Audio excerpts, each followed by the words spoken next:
Hey, everybody. Welcome to another episode of Exhibit A Attorneys. We interview attorneys and other experts across the country to talk about what it truly takes to be the Exhibit A of a successful attorney. Today, we are talking about turning consults into clients because remember, a lead really has no value to your firm until they become a paying client. So joining us today to talk about this immensely important topic, Liz Wendling. For those of you that don't know her, she's a rainmaking attorney coach and author of The Rainmaking Mindset and Consultations That Convert. Attorneys nationwide seek Liz out when they want to discover how to maximize their business development skills and win more business. She understands the challenges that attorneys are facing when selling their legal services in today's competitive environment. By using a straightforward and practical approach, Liz teaches attorneys the skills they don't teach in law school, of which there are many, my addition. Liz works with attorneys who want to attract and convert more clients, differentiate themselves from competition, and modernize their approach to align with the new savvy legal consumer.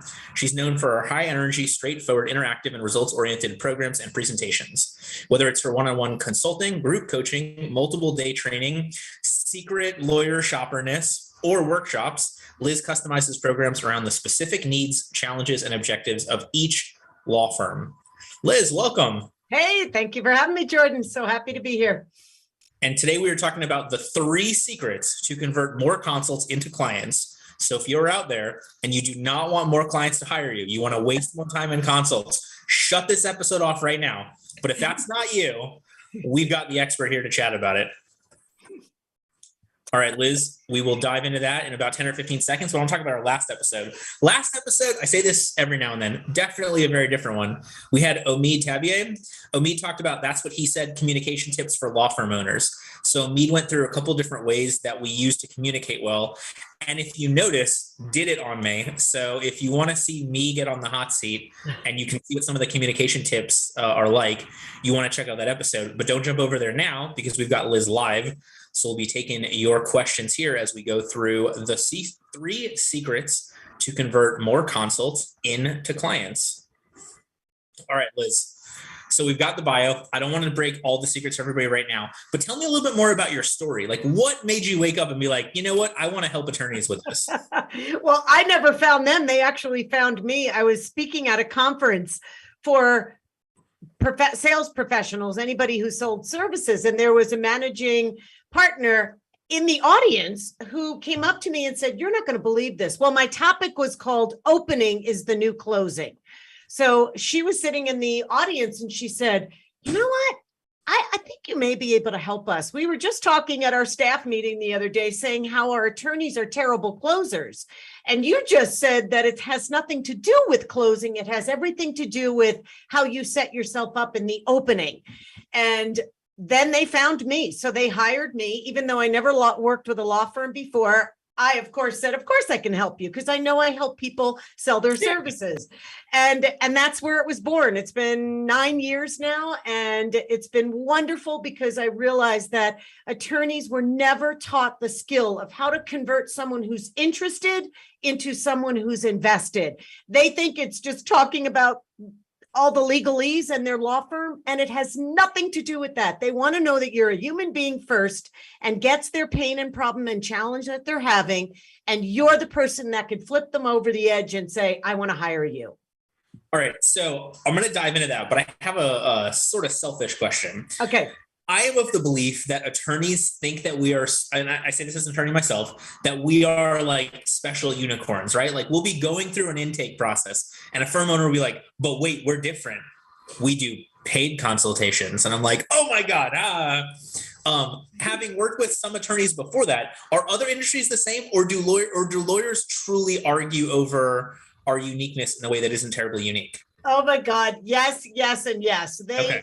We're not like that. We don't sell. We don't talk like that. We don't do that. And I call BS on all of that. You are a business just like every other business. And if all you know how to do is attract clients, but you don't know how to convert them, then you have a business that's not going to thrive. all you have is a business with a lot of people knocking on the door who say, I want in, but you don't know what to do with them when they get there. So no, you're not different. If you are spending a fortune on marketing and you'd like that marketing money to come back to you, then you need to know how to motivate and move someone and inspire someone and articulate your value in such a way that they see you as their first choice, not the very expensive second choice. If you keep coming in second, that's expensive. And let me tell you, your marketing company should also want you to convert that lead, because we're not sitting there with you in the consultation. So like, if you can hold up your end, it makes us look better. It makes you look better. That's right. Etc. So I love that we're having this chat. All right. So I want to dive into the 3 secrets. We'll take them one by one. But before we get to that, set the stage for me here. Like, what does a firm owner need to do first before they can start implementing these secrets to convert more consults into clients?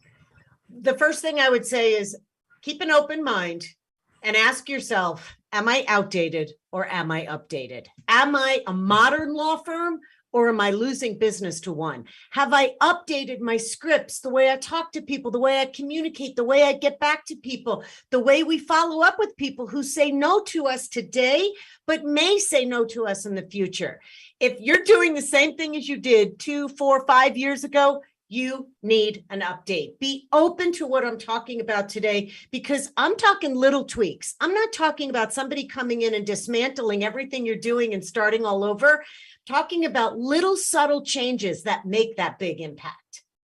So, okay, the obvious one, you have been tracking your close rate for a long period of time. You have seen your close rate go down. Flip side to that, 90% of attorneys don't track their cases anyway. Mm-hmm. So most of us don't have that data. So what are some of the other like obvious problems that you're seeing from the lawyer perspective to know it's time for that update? Okay.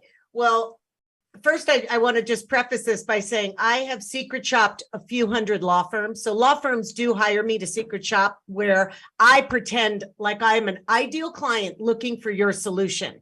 And I take somebody through a consultation. They don't know that I'm not a real client, but I catch them live in the middle of what a consultation would sound like, or even when someone answers the phone at a firm. So all of this comes from what I've already heard, what I constantly see, and the mistakes that law firms make. So this isn't just me making this up. This is happening every day when I'm secret shopping or I'm training a law firm. And the very first one is many of them, if not most of them, are using outdated call scripts. Let's say a potential caller calls a law firm and they say, the potential client hears, "Thank you for calling ABC Law Firm. How may I help you?" And they hear on the other end, "I'd like to see if I can schedule a consultation or talk to someone about a car accident or a divorce or a bankruptcy." And here's where every single firm sounds just like every other firm on the planet. They say, "Sure, can I get your name, first and last name? Can I get your phone number in case we get disconnected?" And then they start asking for email or maybe even a physical address. And that is the same script that's been around for the last 40 years. Every other firm uses that script, and immediately you are a commodity. You sound just like every other firm they're about to call. Nothing in that conversation makes you sound any different. So when you sound like everyone else, you're going to be treated like everyone else. And so I tell people nothing screams outdated quite like saying to someone, "Can I get your phone number in case we get disconnected?"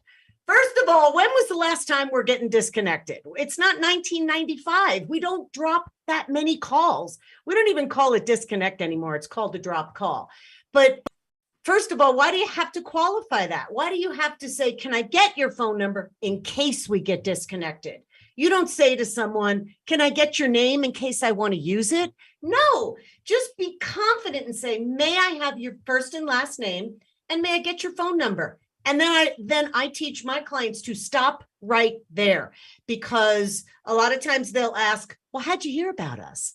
Well, "How'd you hear about us?" screams that you're more firm-centered, not client-centered. We need to know if our marketing is working. So we're going to ask you right in the beginning of the conversation, versus putting it somewhere that's much more natural, where people are willing to give it to you. when you hear that, when a potential client hears that in the beginning of a call, you sound like everyone else, and they roll their eyes and all they want to do is talk. They want to get their problem out, but you're too busy being firm-centered, not client-centered. So it's truly about changing how they're experiencing you right out of the gate. You want to be able to let them know, my name is Mary. I'm going to be helping you. I'm the intake specialist here. Let's start with a little information and start to make them think, oh, well, this is different. This call feels a little different. I like the way they're treating me right out of the gate. So Liz, go ahead. I feel personally attacked because I always ask that question. So for all the lawyers who have previously spoken to me at Legalese, you guys got this. Now, not the disconnected one because we're on Zoom, but how'd you hear about us? So, all right. And Jordan, it's not that I'm saying you're wrong and I'm right. What I'm saying is, if you really do care, and I know you do, if you really want to show someone that you're the firm that they should be working with, then you need to make sure that they feel like they made the right call to your firm. And if you're asking them, how'd you hear about us? That's the same thing that my garage door company asked me a few months ago. The same thing that a cable company would ask you. It isn't necessary or important in the beginning of a call. Move it toward the end of the call when someone is willing to tell you that with the greatest of ease versus making them roll their eyes. I love it. All right. So before we get in anything else, before we get into the 3 secrets we've got here. Oh, that was the first one. Oh, that was the first secret is to stop using outdated scripts. And I'm imagining there are so many firms, you said whatever it was 2, 4, 5 years ago, like your pre-COVID script has to be drastically different than your post-COVID script. And even with us, like wherever we are now, I don't know what we're going to call this time when we look back. Right. But like, I feel like there are more firms going back to the opportunity in person and more clients interested in it. So like, maybe you're going back to that script, but I don't know. Many of them do. I secret shop probably 7 to 10 firms a week. And I would say 90% of them just went right back to what they were doing.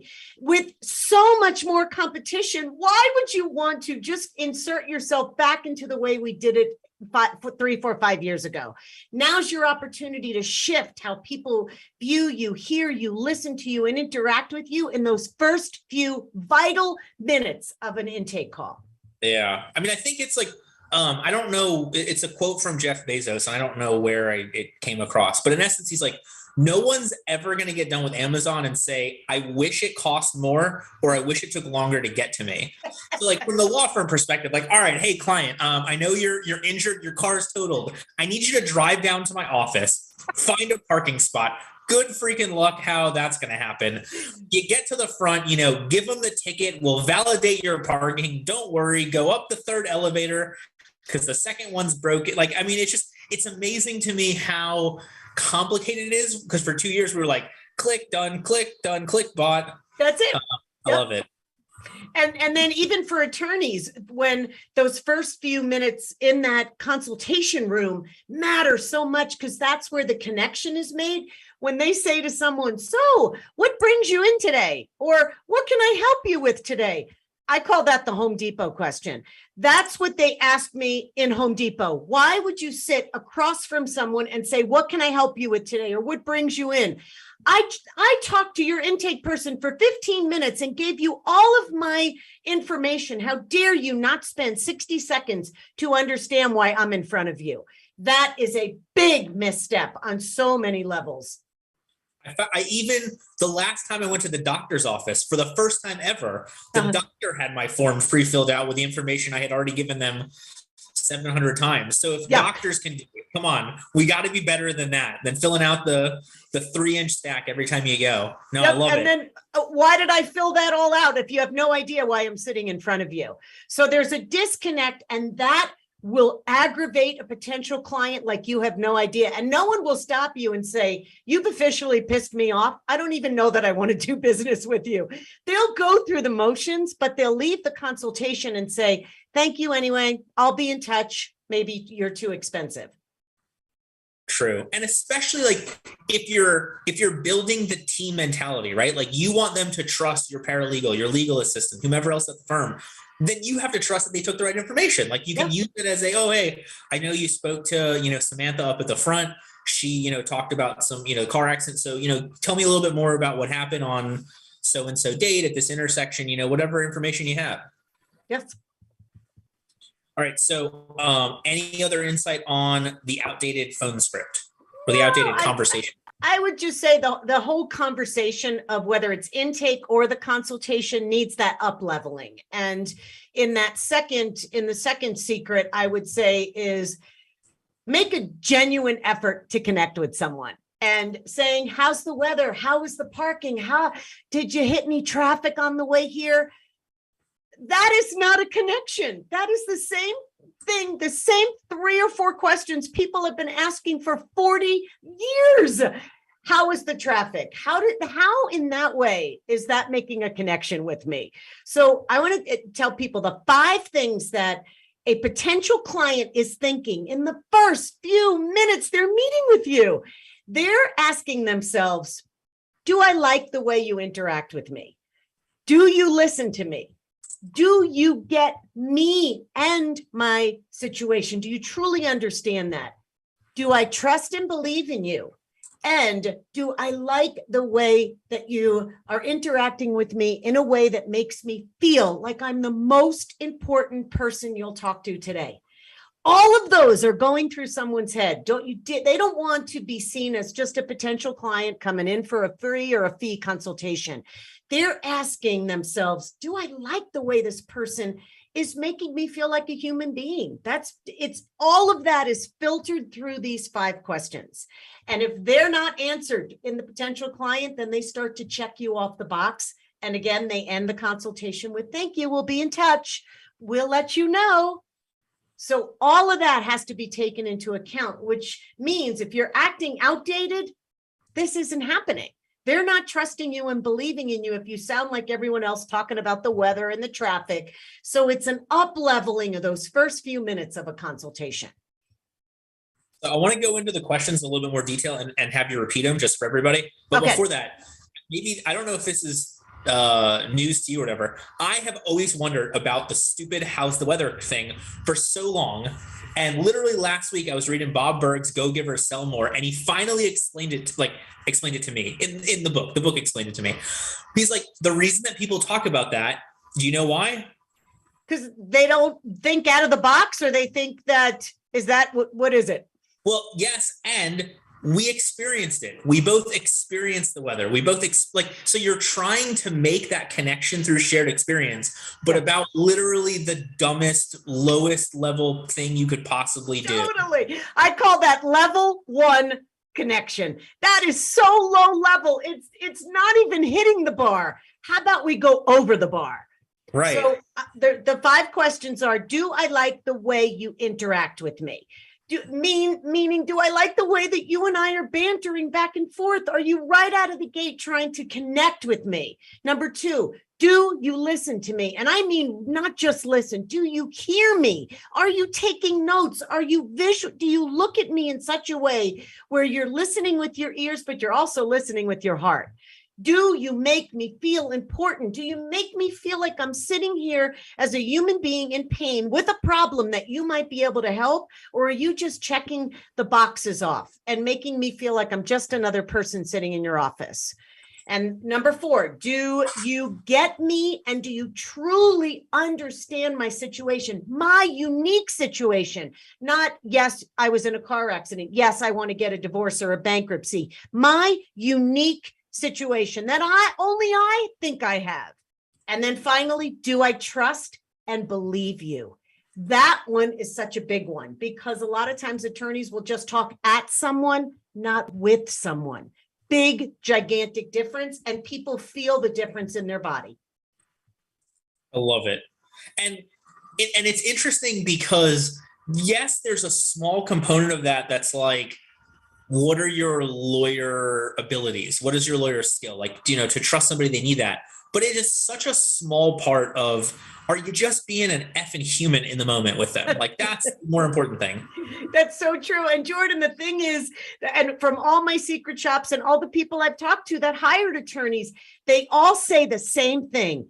They know that they're talking to someone who's smart, capable, and can help them get divorced or go through a bankruptcy. So they know you're smart. They want to see the human being behind that wonderful, smart, intelligent brain that you have. They already know you're smart. So show them that you're a human being on top of that. Well, and it's the same stuff. I just love the way that you're flipping it to the client. You know, like the lawyer sitting here, I've handled 10,000 of these cases. The client doesn't care. They care exactly like what you talked about. Do you understand me? Do I trust you to handle my case? So yes, the 10,000 cases has something to do with that. Right. But the more that you flip it to them, I love this. And you know, the funny part is, I guarantee you, every attorney that goes through this training, every time they're a customer, they have to ask themselves the same questions now too, right? Like, that's right. Buy a new car and be like, this freaking salesperson does not listen to me. They don't care about me. I don't trust them to handle this.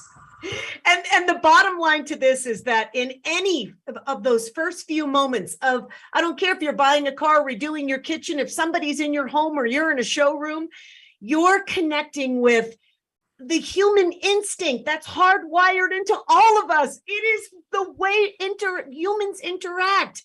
Do I feel like you have my best interest at heart? Or do I feel like you're just talking at me because you do this all day, every day, and you're just trying to convert me into a client? People are more in touch with that than ever before. Thanks to COVID, it softened people up, and they want that. They need that. It is hardwired into them, and they're not putting up with it anymore. You better connect with me, or I'm taking my business to someone who will. And let's be honest, look, dear every lawyer listening to this or watching it, we've all been to lawyer networking events, right? What percentage of lawyers do a good job at being a human to somebody else? For any of these 5 questions, like, you will so stand out, and the person will hire you, and they're going to come back to you for every legal need for the entire rest of time if you continue to make them feel this way. That's right. If they work with other lawyers, right? Like, especially if they did 2 other consults, that may be the easiest thing to get you to close them, that they did talk to other lawyers. That's right. And my clients will tell me, oh my gosh, I never thought of saying it that way. Or I never really thought about how that might land on someone. I like your reframe. So I'll whenever I'm working with an attorney, I'd never tell someone what to say. I tell them it's like going to the eye doctor. Does this look better, or does this look better? Does this sound like you, or can we up level it and make this sound like you? So a lot of times they'll say, wow, that really feels like me. I would rather say that than what I have been saying. So that's why when you said earlier in my bio, I do customize every time I work with a law firm or an attorney. It is customized to their uniqueness. I don't just tell you, here's the script, go use it. We get into who you are as a human being and how you like to communicate to make sure that comes through when you're with a potential client. It's so funny how you frame it, because I get why most companies don't customize, because it's more complicated for the company. But when you do, and you're talking to somebody and you're just like, does this sound like you? Yes, it does. Like, that's my customization. It sounds like something that you would actually freaking say to another human being. Congrats, we've customized it for you. That's right. That's right. Because the connection is a fundamental human need. So I tell my clients, connection creates that comfort, and that comfort establishes trust. That trust reinforces the value you provide, and that value is what makes people write a check, pull out their credit card, and say yes to you. Bottom line, that's it in the connection. So before we jump into secret number 3, so for the first one, updating the script, sounds like that's something like it gets done, you work on it, you tweak it. This one, though, is a lot more internal, right? Yes. Like, so for that lawyer who's listening to this and is like, Liz, I am the textbook case of what not to do, where do they start? I don't want to say changing who they are, because that's not the case, but like being more comfortable putting the truth themselves forward to a client. They have to look at, where are they on autopilot? Where do they sit down in a consultation and hear themselves saying the same thing in the same way to the same person each time. And it sounds just very scripted and it's coming from their head, not their heart. It's coming from that logical part of their brain, not the emotional part of their body. If they start reading body language and looking at someone as a human being first, not a human being with a problem, that's what it is, versus how do I get this person in and out of my office so I can get back to my office to do my billable hours. To truly stop and look at that human being as a human being with a problem, and how can I help them? And I don't even want to say from a marketing perspective, from a lawyers, we deal with our billable hours. So time is money. For the stuff that Liz is talking about, that crap that you're just saying over and over again, you could make that into a video. You could send it to the person beforehand. They could listen to it and get it without you having to force the moment, to a way where you're pre-selling them on how smart you are and how much you understand, to be able to have more time for this real conversation. Yep.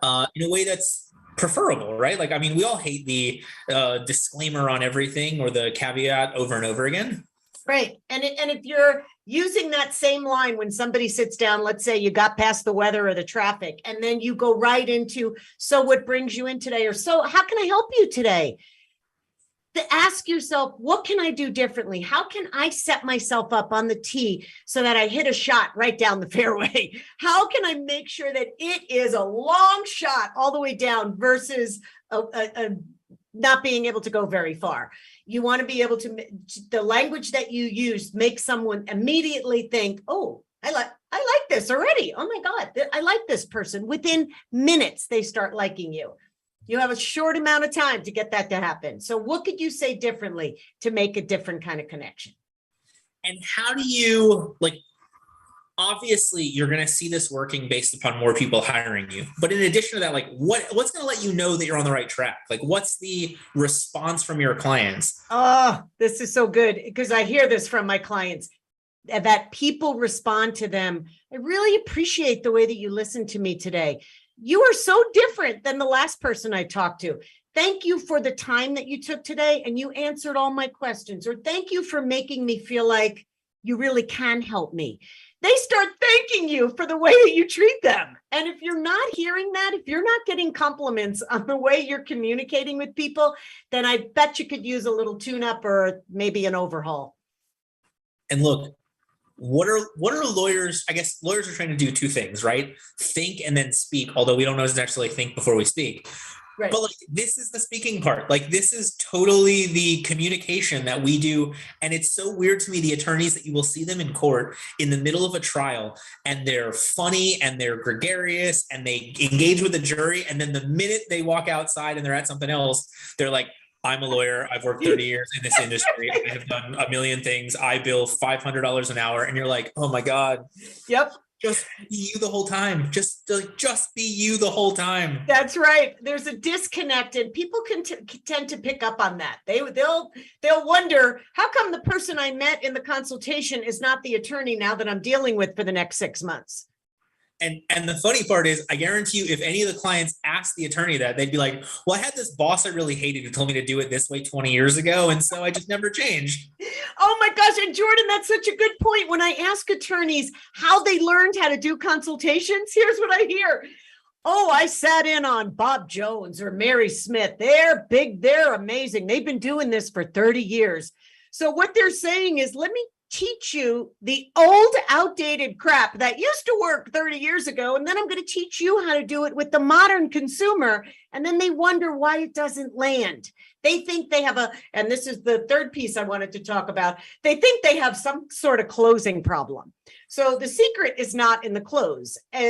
So attorneys will say, oh my God, I must be a terrible closer. I just may be one of those people who don't know how to close, because that's what they think it is. No one taught them the opposite of closing, which is opening, which is a beautiful consultation that culminates in a close where someone says, how do we get started? Versus you having to, quote unquote, close someone. if you're going after a close and trying to close someone, you're officially outdated. You are selling like it's 1995. Those days are over. When you set yourself up all the way in the beginning, from start to that end of the consultation, people should be asking, well, what would it look like to get started? How would it look like if we got started next week? People should be asking you that question, not you wondering, when do I close? So the attorneys who are out there that think you have a closing problem, I say you do not. You probably have some other issues going on.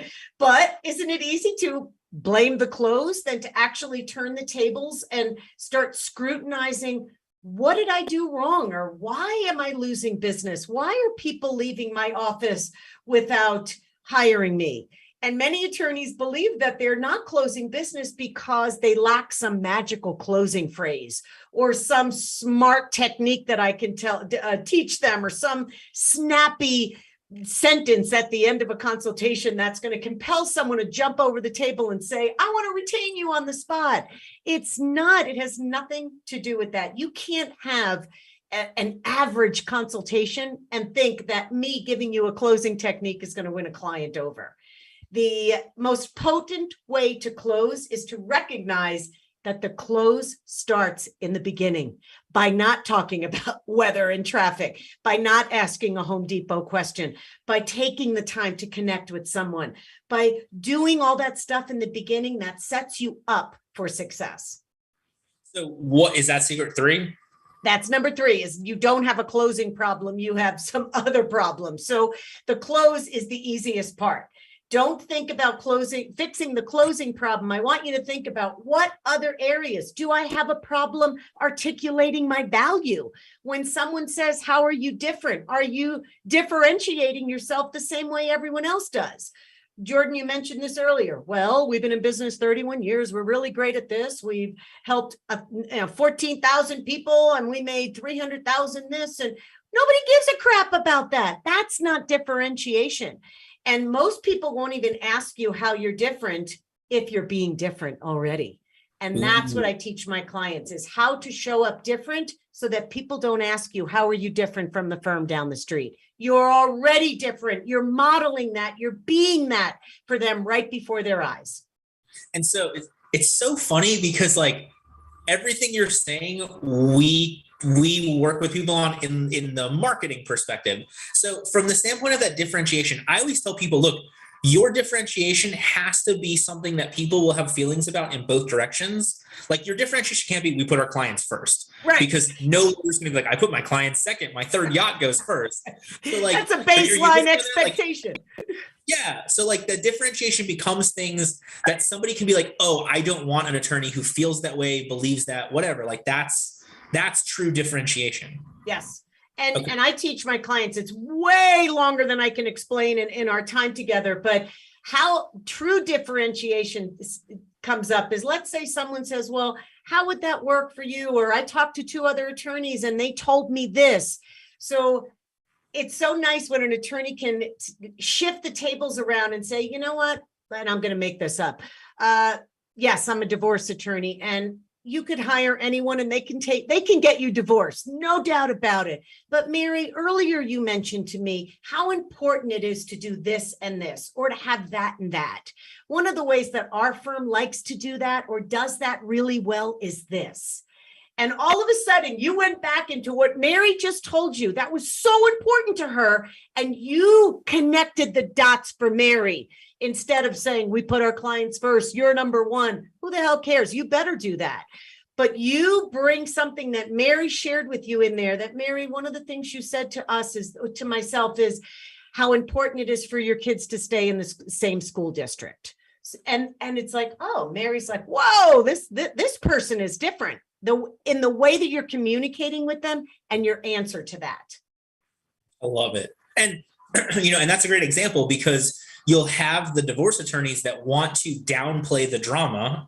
You have other ones that want to upplay it. Like, hey, look, you want to take them for all they're worth? I'm the person to hire. I will burn everything to the ground. That's right. Yes.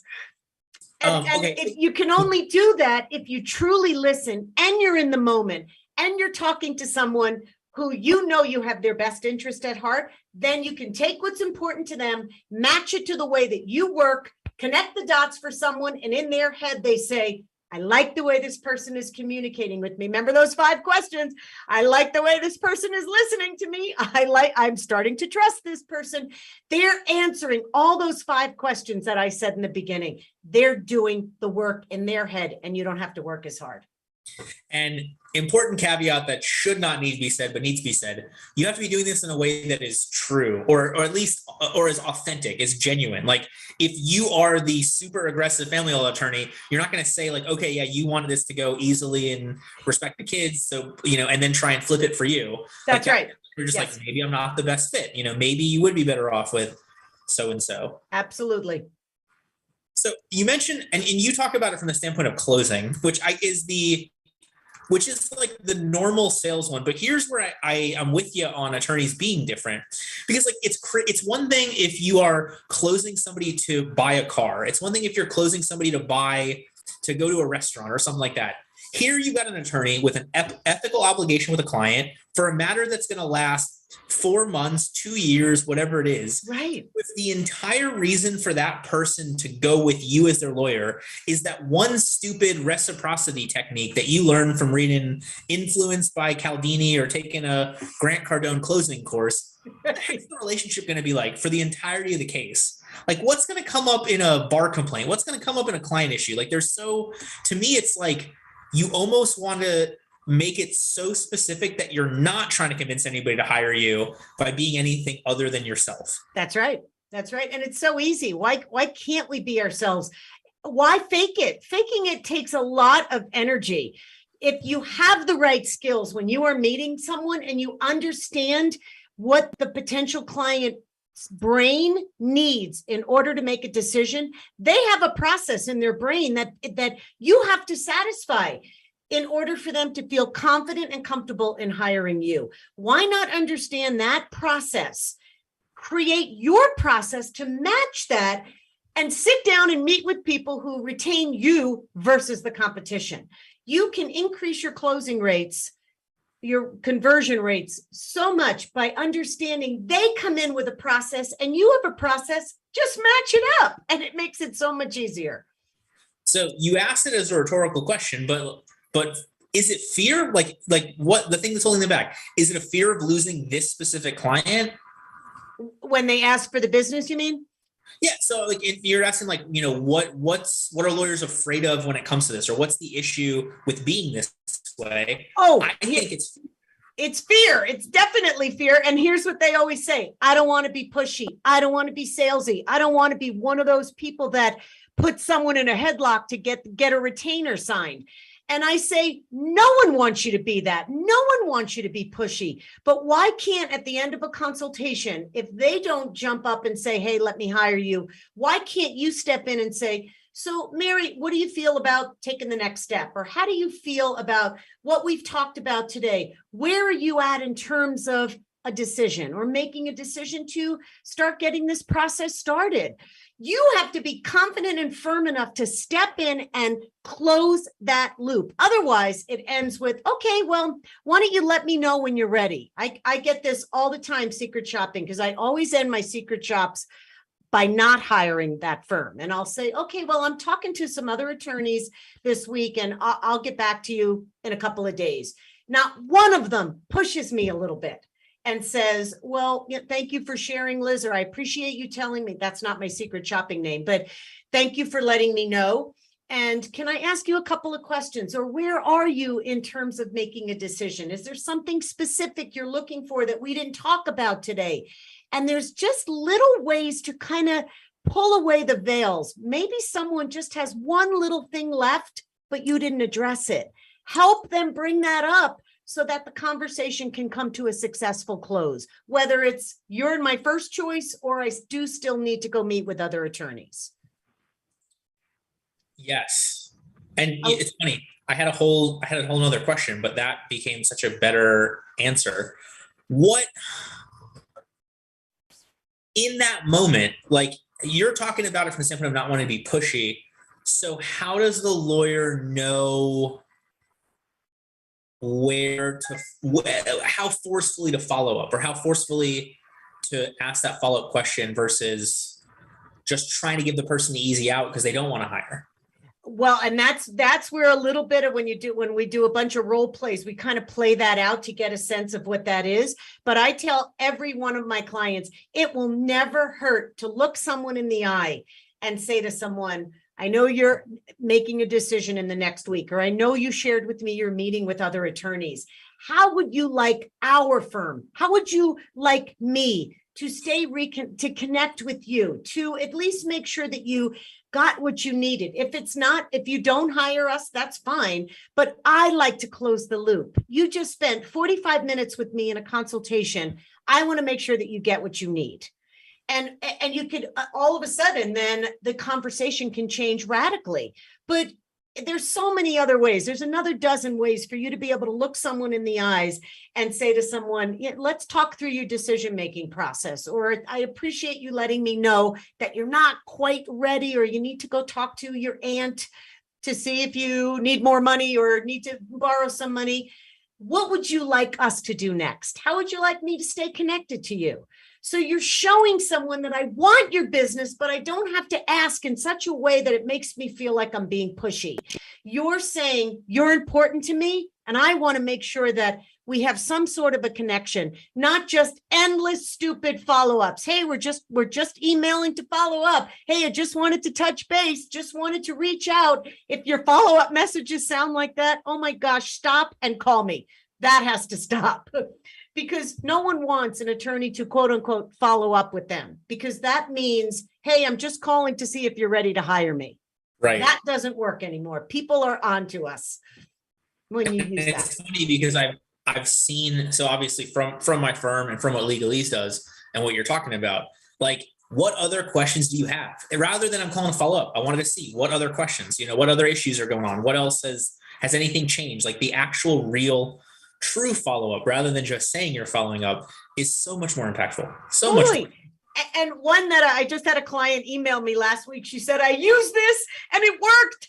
And she couldn't believe how easy it was. She got out of her head and she said that I finally asked this question from my heart. And she looked, there was a gentleman who was definitely on the fence. She said, I could tell he was ready to go, but he needed me to pull him over the edge. And she just looked at him and said to him, used his name and said, is there something there that's stopping you from making a move? She said, I'm sensing that you're ready to go, but there's something still that maybe we didn't talk about or get to. And she said he saw his whole body relax. And one other thing came up that he was so embarrassed to talk about. But the way she asked that question, and she said, I'm sensing that there's something still left that we haven't addressed. And I even just got the chills just saying that. When she told me that she used that from her heart, not her head, she didn't use it as, ooh, Liz taught me this technique. And that person hired her on the spot after they addressed that thing he was so embarrassed to talk about. And the crazy part is, like, look, other than if you do adoption law, maybe if you do like real estate, somebody's buying a new house, 99% of the time, someone's calling us because something bad happened. They got into an accident, they got arrested, they want to get a divorce, or they got a divorce filed on them. So when you treat somebody this way, it's that much easier for you to be the best fit for them. Totally. And if they don't hire you because you're jumping in your own way, then they're going to a lawyer who's going to be worse for them on the rest of their case. So you have this like imperative to be genuine with them and build the connection and be there for them and whatever you want to call it. Right. Because that's how we talk to people that we know, that we've made a connection with, where I might know you, Jordan, I don't know, a couple of weeks. And I say to you, you look like you're off today, or are you all right? You don't seem yourself today. Isn't that how we talk to people that we have a little bit of a connection with? We're okay with going in and leaning in and saying, is there something we haven't addressed today? I'm just not sure if I'm picking that up, or is it just you right now, just in the decision-making process? But when we could poke a little bit around the edges in a kind and gentle and generous way, then that's when sometimes people drop that extra wall and they tell you the truth. And I don't know about you, but I'd rather be told the truth than to be lied to and say, yeah, I'll call you in a few weeks, and have no intention of doing so.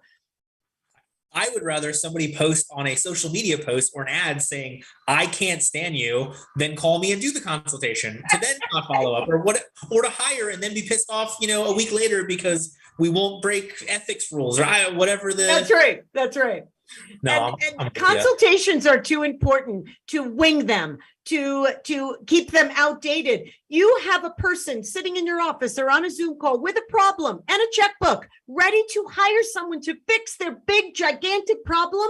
Why don't you want it to be you with some new, stronger skills that connect in a better way, that show your impact in a better way, that allow you to articulate your value and how you can help someone and make you stand out and be that first choice? Like I said, second choice, you keep coming in second. That's a really expensive marketing campaign if it's not coming back to you by being someone's first choice. Liz, you just said with a checkbook. Let's update that with a credit card or Bitcoin that they will move into your wallet, or I don't even know the right. Who cares? No. When you need to hear more yeses, and if you're not hearing more yeses and you're blaming the client, because I hear this a lot. Oh, they couldn't afford us. They don't have the money. Oh, really? I bet they took their money and went someone else because you already made the decision that they can't afford you, versus talking through the money conversation. Totally. I love it. And the funny part for me is every time I've brought up the money thing, the client ends up arguing why they should hire me. Like, oh yeah, but I'll scrape the money together and then you're going to make us so much more money. Or, oh yeah, but like, that's right, get so much more back from this, whatever. I'm like, all right, well, then I guess you just sold yourself or whatever. That's it. And then you just say, okay, where do you want to go from here? You ready to get started? What are your thoughts about moving forward? And all of a sudden, you're not doing a close. You're just being yourself, and you're being that smart attorney who is also a human being behind that and could read body language and pick up on cues and really listen to someone. Not just what's being said, what's behind everything that's being said is just as important. Love it. All right. So anything else you want to make sure we cover as we get towards the end? I would just say business is rarely lost at the end of a consultation. No one's ever going to stop you and say, Mark, you were my first choice, but you're a crappy closer. Or Jan, you're the right attorney for me, but your closing skills are dreadful.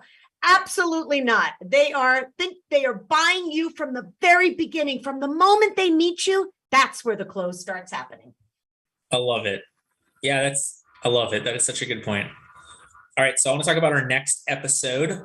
Our next episode will be 10 days from now. So not this Thursday, but the following Thursday, 10/27, 1:45 Eastern time. So 15 minutes later than you watch this episode, we've got Lori Gonzalez on from Reina Corp. So as you know, we like switching off between attorneys and vendors, but our vendors are always awesome and do things slightly differently. So Lori's company not only does like the medical request stuff, they help you build the process to get the right information together. So Lori's going to be sharing for us managing processes and people from outsourcing to automation. So the real concept of how you build the right process, regardless of whether it's internal or external, along those lines. So super interested to hear from her. Super awesome lady with a very cool company. And that will be next Thursday, 1:45, 15 minutes later than you watch Liz's show on Thursday, the 27th. With that being said, Liz, if someone's been listening to the last 50 something minutes of this episode and they remember nothing that you said, except what you're about to share now, it can be related to the topic of converting more consults into closing or not. It can be repeating something you said.